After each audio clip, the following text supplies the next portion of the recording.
जी को पीयूषा। जय गुरु जी, शुक्राना गुरु जी, लख लख शुक्राना गुरु जी का। और गुरु जी तो आज बिटिया का बर्थडे है। सिद्धि बेटी का पहले बहुत बार फोन आता था, मैसेज आता था। ये हमारे घर पहले गुरु जी ना बहुत प्यारी प्यारी लीला रचते हैं। पहले संगत को भेज देते हैं, फिर उसके बाद हमें बुला लेते हैं। तो आंटी के साथ आई थी सिद्धि बिटिया, सिद्धि आंटी छोटी सी, और आकर इसने मुझे कहा कि आप हमारे घर सत्संग में आओगे। पहली बार आई, मैंने कहा हाँ जरूर आएंगे। तो एकदम से ना इसने मुझे बहुत बार बोला, कोरोना चल रहा था, तो मैंने कहा बेटे अभी तो नहीं आ सकती हूँ। तो कहती है कि नहीं आंटी अब मेरे घर सत्संग है, मेरा बर्थडे है। मैंने कहा चलो ठीक है कोई बात नहीं, हम आ जाएंगे। फिर उसका पता नहीं क्या हुआ, पोस्टपोन्ड ही होता चला गया।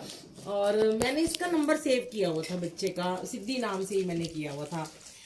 अभी इनकी बुआ दीप्ति आंटी का जब मुझे 5-6 दिन पहले आया मैसेज आया कि मुझे सत्संग करवाना है, तो संगत जी देखिए यहाँ से पता चलता है, गुरुजी ने पहले ही कह रखा है कि यहाँ जब आते हो यहाँ कोई रिश्ते नाते नहीं होते, संगत से भी कोई रिश्ते नहीं बनाने हैं। अब नंबर तो मैंने सिद्धि का सेव किया हुआ था और बुला मुझे सिद्धि रही थी। दीप्ति आंटी को तो मैं जानती भी नहीं थी, और जबकि 1 महीने से पहले हम बुकिंग लेते भी नहीं है।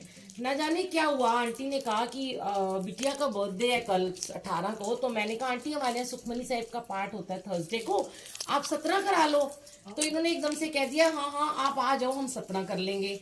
तो हमें तो ये भी नहीं पता था ये कौन है, ये भी नहीं पता था ये सिद्धि की बुआ है। ये गुरुजी की लीला रचते हैं, गुरुजी सरप्राइजेस देते हैं हमें ना।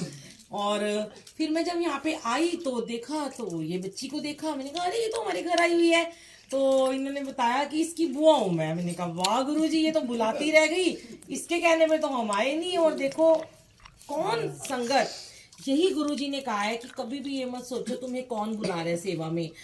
संगत जी आज जिस कैब में हम आ रहे थे, मैं आपको आज का ही सत्संग सुनाती हूँ। सत्संग तो बहुत है, सबने सुने होंगे, यूट्यूब पे भी हैं बुलबुल आंटी के नाम से। तो जब भी किसी कैब में जाती हूँ ना, तो गुरुजी उसको जरूर जुड़वा देते हैं।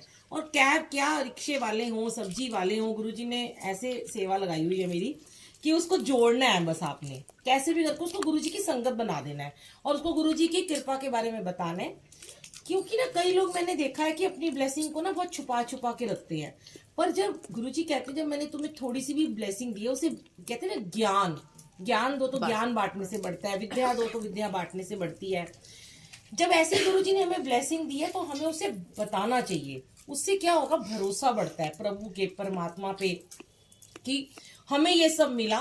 तो ये मत सोचो कि बस मुझे मिला। मेरे पास ऐसे बहुत सारे आंटियों के कॉल आते हैं, मैसेजेस आते हैं कि वो बोलते हैं कि हमें ना ऐसे ऐसे हमें किसी ने, मतलब हमने एक आंटी को बोला, हमने एक आंटी को बोला कि हमें बताओ गुरुजी के बारे में। तो उन्होंने ना हमें ज्यादा नहीं बताया और ना ऐसे ही बस बोल दिया बस हाँ गुरुजी हैं, सत्संग में जाया करो, कुछ भी नहीं बताया। और जबकि हमने उनका बड़ा नाम सुना हुआ था, वो बड़ी ब्लेस्ड थी आंटी, उनको हमने सुना था उनके तो घर बन गया, उनका बिजनेस इतना अच्छा हो गया, उनके बच्चे भी बाहर चले गए। पर उन्होंने हमें बड़े मंदिर के बारे में भी नहीं बताया। अब देखिए गुरुजी की लीला, अगर वो उनको बड़े मंदिर के बारे में नहीं बताएंगे तो क्या वो बड़े मंदिर नहीं जा पाएंगी? क्या हम होते हैं कोई कि हमें बताएंगे तभी कोई जाएगा? अब वो सत्संग में गई और वहां पे उसको ज्यादा मतलब तवज्जो नहीं दी गई, उनको इग्नोर कर दिया गया। और क्योंकि वो लोगों ने जिसके घर गई, जिन आंटी ने जिनसे पूछा, उन्होंने सोचा ये नई संगत है, छोड़ो, मेरे को तो इतनी ब्लेसिंग मिली है, मेरे को नजर लग जाएगी। आज गुरुजी ऐसे शेयर करवा रहे हैं ये वाला सत्संग, मुझसे मैंने कभी पहले किया नहीं है, शायद एक बार किया था। तो वो आंटी बड़ी परेशान थी। अब अगले दिन की बात है, 1-2 दिन के बाद वो आंटी कहती है कि मैं ना ऐसे ही कहीं पे जा रही थी, तो एक गाड़ी के पीछे ना गुरुजी लिखा हुआ था। तो कहती कि ना वो बड़ी दूर रहती थी मंदिर से, छतरपुर से कहीं दूर रहती थी। कहती मैं ना ऐसे ही बोलती थी कि ना ये बड़ी गाड़ियों के पीछे गुरुजी लिखा होता है, तो मैं तो कभी गई नहीं, कहाँ है गुरुजी का मंदिर। और उस आंटी ने तो मुझे बताया ही नहीं था, बस ऐसे ही कह दिया हाँ बस सत्संग में चले जाया करो, तुम्हें ब्लेसिंग मिल जाएगी। अब कहती कि ना आंटी कहती कि मेरे ना अचानक से ना गाड़ी ना मेरी उस गाड़ी के पीछे ही लग गई। कहती मैं पता नहीं मुझे क्या हुआ, मैं जा तो कहीं और रही थी और मैं उस गाड़ी के पीछे पीछे, मुझे लगा ये गाड़ी जहाँ जा रही है ना आज मैं देख ही लूं, शायद ना ये गुरुजी की गाड़ी है और यहाँ गुरुजी रहते होंगे। अब भोली संगत है भाई, प्यारी संगत है, उन्हें क्या पता कि गुरुजी की गाड़ी है तो गुरुजी के दीवाने हैं, गुरुजी के चाहने वाले, और नाम गुरुजी जय गुरुजी लिख लेते हैं।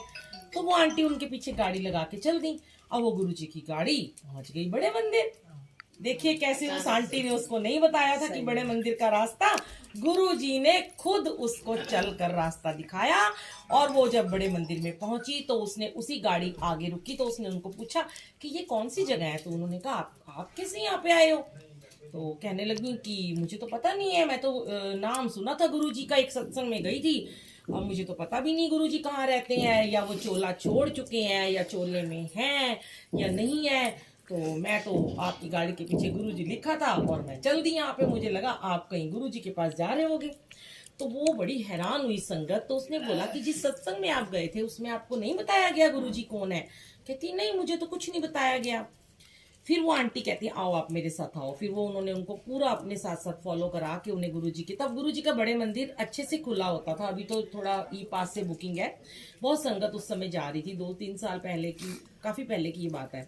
तो फिर उन्होंने उनको सारे दर्शन कराए, जल प्रसाद की महिमा बताई, लंगर प्रसाद खिलाया और उन्हें बताया, और उनको कहा कि अब आप मेरे पीछे पीछे ही आ जाना। तो वो आंटी बहुत रोई मंदिर में,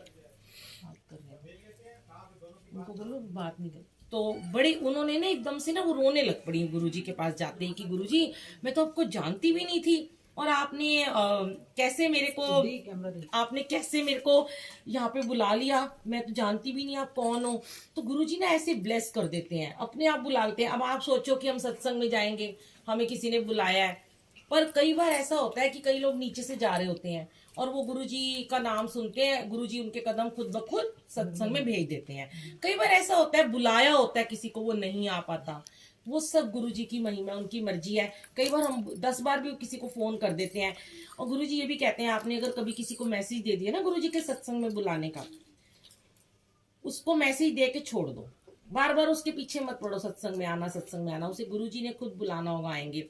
बर्थडे के भी इतने ज्यादा मैसेजेस मत करो कि बर्थडे है इसलिए हम बुला रहे हैं, या जो भी आप फंक्शन कर रहे हो, गुरुजी अपने आप बुलाते हैं। अब आप किसी को एक बार बोलोगे ना वो एक बार में आ जाएगा, आप किसी को 20 बार भी बोल दो वो नहीं आएगा। उसमें कहते हैं गुरु का आप मान कम कर देते हो। आपने उसे 20 बार बोल दिया आओ आओ आओ मेरे घर सत्संग है, वो नहीं आया, आपका मान भी कम हुआ और गुरु का मान भी कम हो गया। अब उसे बुलाना है तो वो एक बार में आ जाएगा, वरना वो बिना बुलाए भी, जैसे वो आंटी को गुरुजी ने बुलाया, मैं तो कहती हूँ ऐसे गुरुजी कोई मीडिएटर ना बने आपका कि लोग सोचने लगे हैं, बहुत घमंड हो गया है, बहुत अहम हो गया है लोगों में कि हम मीडिएटर हैं, हम नहीं बताएंगे तो ये संगत मंदिर नहीं पहुंच पाएगी, हम गुरुजी की ब्लेसिंग। और हमारी तो गुरुजी ने ये सेवा लगाई है कि जहां जाते हो, मैं आपको वही सुना रही थी कि वो मेरे फोन में मंत्र जाप चल रहा था, हमेशा चलता रहता है 24 घंटे, बस जब सत्संग में होती हूँ तो बंद कर देती हूँ और मैं आगे ही बैठती हूँ ज्यादातर, क्योंकि पहले भी गर्मी लगती थी तो ये सब मुझे आगे बिठाए थे, चाहे वो चाहे गाड़ी हो। तो भैया बात कर रहे थे, भैया ने बात करते करते हमें एक बड़ी अच्छी ऐप आई है फ्री वाली, वो भी हमें डाउनलोड करवा दी, बड़ा अच्छा था वो। उससे पहले देखो हमारी 2-3 कैब कैंसिल कर दी बंदे ने, ये पूछ के कि मुझे 22 सेक्टर जाना है मैं नहीं जाऊंगा। अब वो भैया की किस्मत में था, फिर वो मुझे कहने लगा कि अच्छा मैंने नाम तो बड़ा सुना है गुरुजी का, आंटी हमारा तो ना मकान नहीं बन रहा, बड़े परेशान है। तो बस अब मैं तो शुरू हो गई, अब मैंने उसको गुरुजी का सब रूप दिया निकाल के, 2 दिए, एक कहा गाड़ी में रखो, एक बोला घर में लगाना। फिर उसको गुरुजी का पूरा बताया कि अमृत वेला में कैसे उठना है, मंत्र जाप करना है, ये मेरा पाठ नंबर सुनना, जल रखना, इस जल को पीना, जोत जगाना, जाप करना, सारा उसको बताओ। वो बड़े ध्यान से सुनता रहा, उसको 1-2 सत्संग भी सुना दिए मैंने, बड़ा खुश हो गया। मैंने उसको कहा अब आप कल से ही शुरू कर दो ये जाप वगैरह करना, आपका सब कुछ इनके ऊपर छोड़ दो, सरेंडर कर दो, तो आपका घर भी बन जाएगा, सब कुछ हो जाएगा। फिर मैंने उसको बताया कि मेरे फोन में कितने सारे कैब वालों के नंबर सेव हैं, और वो लोग जब गुरुजी से जुड़ते हैं फिर वो मैसेजेस करते हैं, फिर हम उनको भेजते हैं गुरुजी के सत्संग, तो गुरुजी आपकी इसी सेवा को प्रमाण करते हैं संगत जी। और एक और बात मैं आपको कहना चाहती हूँ, जब भी आप घरों में सत्संग करते हो ना, ज्यादातर लोग ये सोचते हैं जो गुरुजी की संगत है हम उसको बुलाएं, नहीं ऐसा नहीं सोचना। आप गुरुजी की संगत को बुलाओगे वो तो आ ही जाएगी, आप उन्हें बुलाओ जो गुरुजी को नहीं मानते हैं, आप अपने अड़ोसियों पड़ोसियों को बुलाओ जो गुरुजी को नहीं जानते, जो गुरुजी का नाम भी नहीं जानते, जो गुरुजी पे भरोसा नहीं करते। क्योंकि जब वो सत्संग में आते हैं, बैठते हैं, शब्द गुरबानी सुनते हैं, उनके मन की मैल दूर हो जाती है, उनके मन के सारे विकार दूर हो जाते हैं। फिर वो बाद में, जैसे अब हम सत्संग शेयर करते हैं, वो सुनते हैं गुरु की महिमा, तो वो गुरु से कनेक्ट हो जाते हैं। उससे क्या होता है, आपको बहुत ज्यादा ब्लेसिंग्स मिलती है, आपको एकदम ऐसे अपार खुशियां मिलेंगी और आप सोच भी नहीं सकते आपको क्या आशीर्वाद मिलेगा गुरु का। क्योंकि आपने एक परेशान, दुखी, कष्ट में डूबी हुई एक संगत को आपने गुरु जी से मिला दिया। ये आपकी सबसे बड़ी सेवा है। ये सत्संग से भी बड़ी सेवा है कि आपने सत्संग कराया, लंगर प्रसाद बनाया। उससे बड़ी सेवा है कि आपने एक अनजान संगत को गुरु की संगत बना दिया। इसलिए मेरे को तो गुरुजी ने सिखाया, मेरा धर्म भी यही, मेरा धर्मा यही, मेरा कर्मा यही, कि जो मिलता है उसको मैं जरूर अपने पर्स में स्वरूप रखती हूँ। जिसके पास एक भी नहीं है उसको दे दूं मैं। कई बार मेरे पहले शुरू में बच्चे हंसते थे, संगत भी हंसती थी कि आंटी किसी को पकड़ लेते हो। ट्रेन में जा रही होती हूँ तो मैं, अगर मेरे को ट्रेन में कोई दिख जाए या जब मेरे साथ ही बैठा हुआ है, मुझे ये भी नहीं पता होता कि वो गुरुजी को मानता भी है कि नहीं मानता। कई बार होता है हम लोग ना, जब ज्यादा जुड़े नहीं होते, जब हमें भरोसा कम होता है ना, तो हम डरते हैं, अरे हम इसे बताएंगे तो पता नहीं ये क्या रिएक्शन देगा। चिंता मत करो, टेंशन मत लो, क्या कर लेगा वो, आपको दो बातें ही सुना देगा, बुरा भला कह देगा, यही कह देगा भैया मुझसे मत बोलो, मैं गुरुजी को किसी को नहीं मानता, मैं नहीं सुनना चाहता, इतना ही बोलेगा। लेकिन अगर उसके कर्मों में होगा गुरुजी से जुड़ना, गुरुजी की ब्लेसिंग लेना, तो वो जरूर आपकी बात सुनेगा। और जो परेशान होगा ना, दुख में होगा, वो जरूर ही सुनेगा। क्योंकि उसको कहते हैं ना, दुख में वो है ना, जैसे सूरज की गर्मी से तपते हुए मन को मिल जाए शीतल सी छाया, ऐसा ही सुख मेरे मन को मिला है, मैं जब से शरण तेरी आया मेरे राम। तो हमें सूरज से तपते हुए एक ऐसे इंसान को जो जल रहा है, जो बेचारा कष्ट में है, हमें उसे शीतल छाया के बारे में बताना है। कौन सी छाया? मेरे गुरुजी की छाया। आपका जीवन धन्य हो जाएगा, आपके जीवन में ब्लेसिंग ही ब्लेसिंग हो जाएगी। और मैं तो ये कहती हूँ, देखो बड़े बोल नहीं, मैं बोलती हूँ, जिस दिन मैं किसी संगत को, अब रोज हम वैसे सत्संग में जाते ही थे पहले तो, अब हमने थोड़ा कम कर दिया सेवा में जाना, हफ्ते में 1-2 दिन जाते हैं।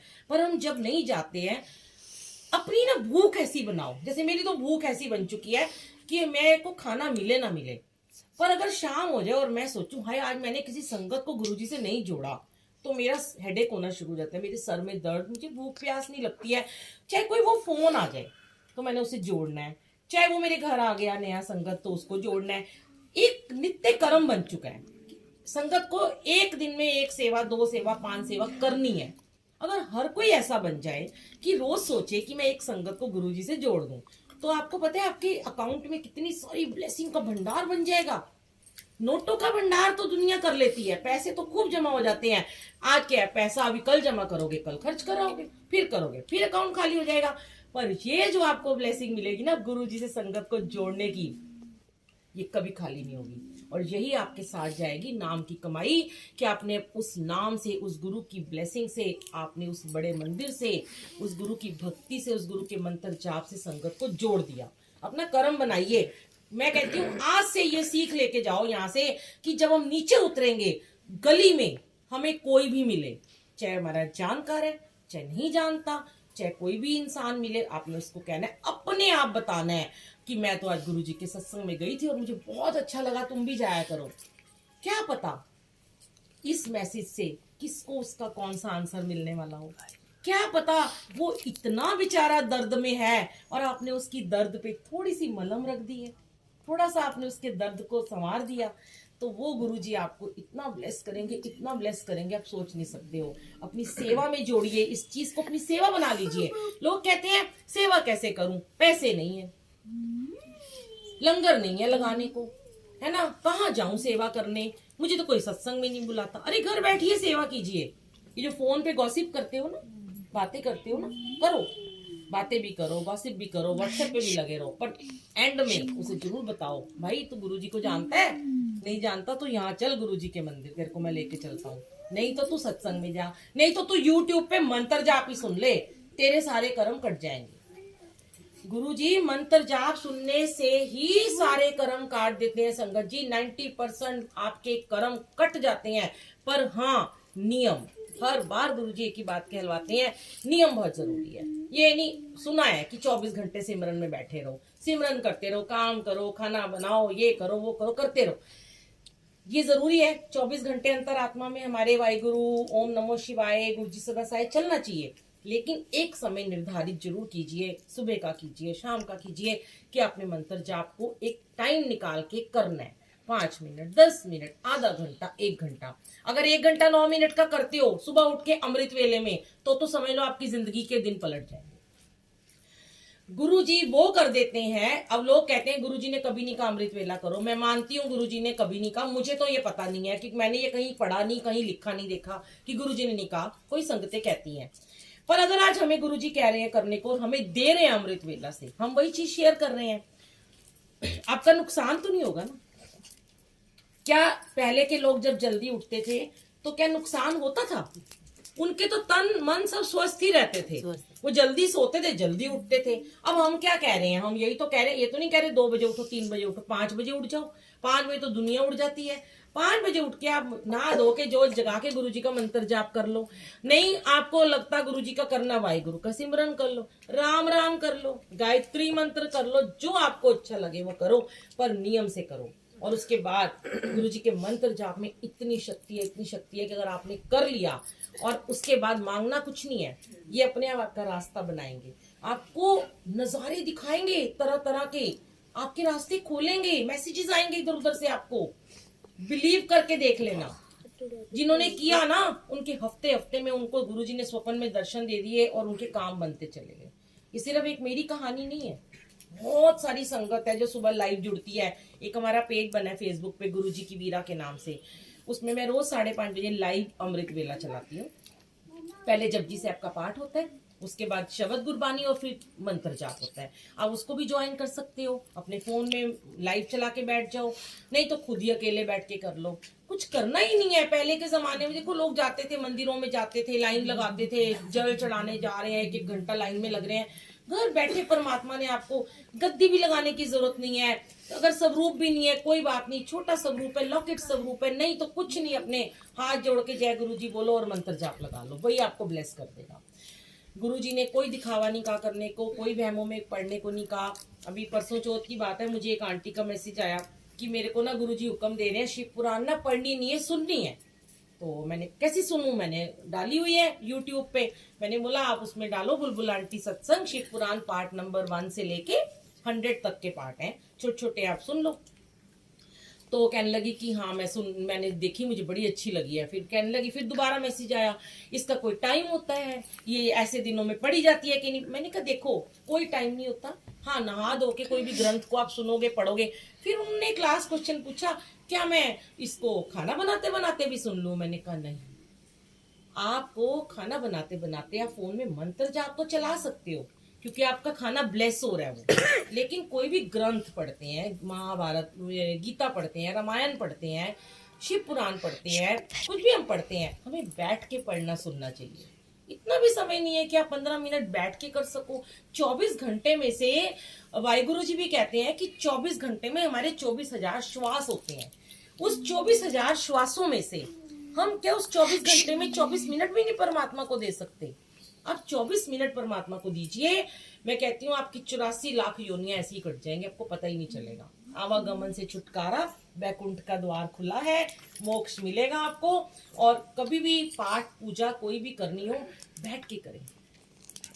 ये जो लोग कहते हैं ना चलते फिरते कर ले, मुझे ये एक छोटी सी बात नहीं समझ आती। बहुत बार गुरुजी शेयर कराते हैं, अभी जब आपको लंगर प्रसाद मिलेगा, आपने बैठ के कीर्तन सुना, अब आप बैठ के लंगर प्रसाद खाओगे, ये तो नहीं थाली लेके इधर उधर घूमते घूमते खाओगे।